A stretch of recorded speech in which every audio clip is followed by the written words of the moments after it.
Of course, once you know something about yourself, or about your business, you have to know about yourself. If you're going to go and ask for an investor, you have to know how you're going to relate to that investor. Are you someone who can share control? Because if you're not, you need to find an investor who doesn't want to be involved.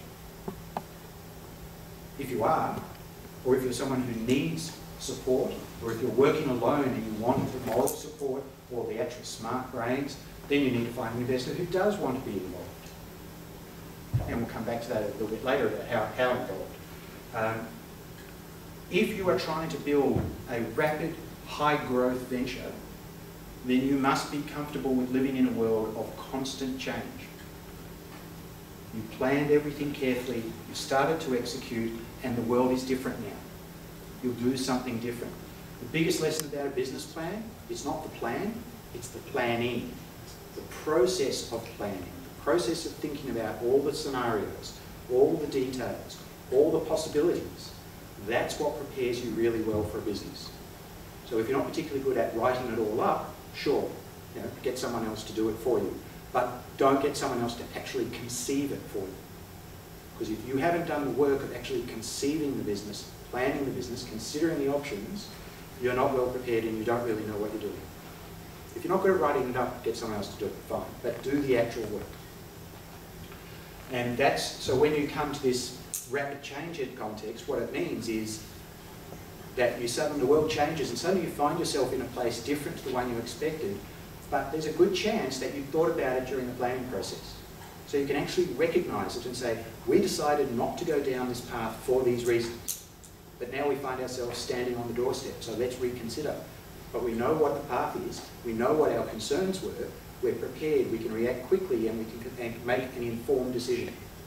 Now, it doesn't always work. You may well end up on the doorstep of something you didn't think of, but at least some of them you did. Okay? And the more that you do, and the more that you consider the alternatives, and the more you consider the alternate strategies and tactics, even the ones that you didn't prepare for, you're better prepared for. Because at least you know the things next to it, you know what the exclusions are and what the priorities are. So we'll come back to this idea of which investor. There are all sorts of investors, so I'm going to go through those in just a moment. And finally, is your business an appealing investment? So remember I said an investor wants a significant financial return. If your business is going to grow to be a $2 million revenue business 5 years from now, it's most unlikely that it's going to offer the investor a significant return, at least any time soon. Okay? Now yes, there are always exceptions. Okay? Investors in Instagram are very, very happy. Okay? They had a business that grew to have millions of users with zero revenue and got bought for $1 billion worth of Facebook stock before the IPO. Was it worth $1 billion? No, of course it wasn't. It had nothing to do with Instagram. It was all about hyping the IPO. And as we know, the stock has crashed since then. But those investors are still making out like bandits. So those investors are happy, but that's very rare. The other piece of history, I guess, related to that is Google. Google was the very first company to receive venture capital investment in Silicon Valley that received its funding on a zero revenue business plan. Okay? So in the mid-1990s, when Google got started, they had Larry Page and Sergey Brin had absolutely no idea how they were ever going to make any money out of this thing.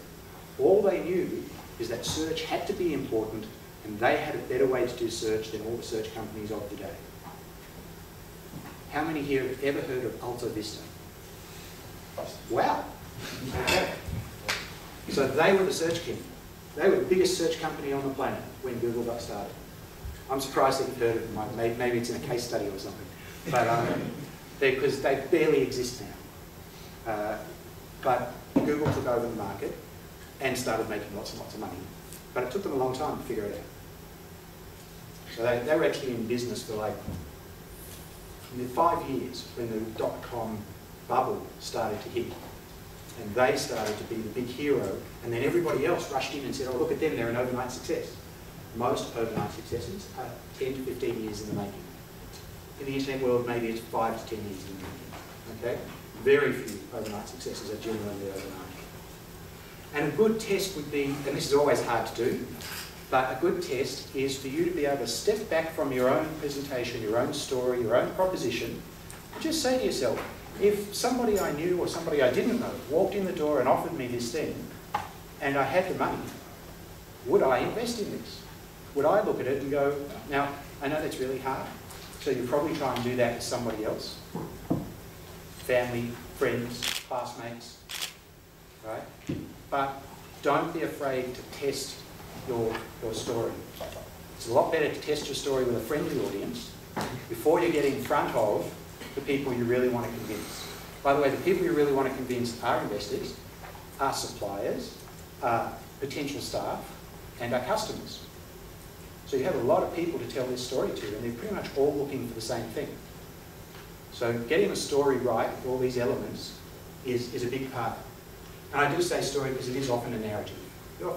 Most of us are not very, very skilled at giving very technical presentations, but most of us can be very comfortable telling our own personal story. You don't want to tell too much personal part of it. You really don't want to hear about how you broke up with your girlfriend and how to fight with your best friend and what. That's not all that relevant, even if it is what motivated you to start the business. The other problem with the story, to be clear, don't ever base a business on your own personal experience of why there's a problem in the market, unless you're absolutely convinced you're one of those 10 million people, right? Because most of the time you're not. You're in a market size of 1. So you really need to test that supposition or that presumption on a broader context. You're probably onto something, but you have to focus it properly.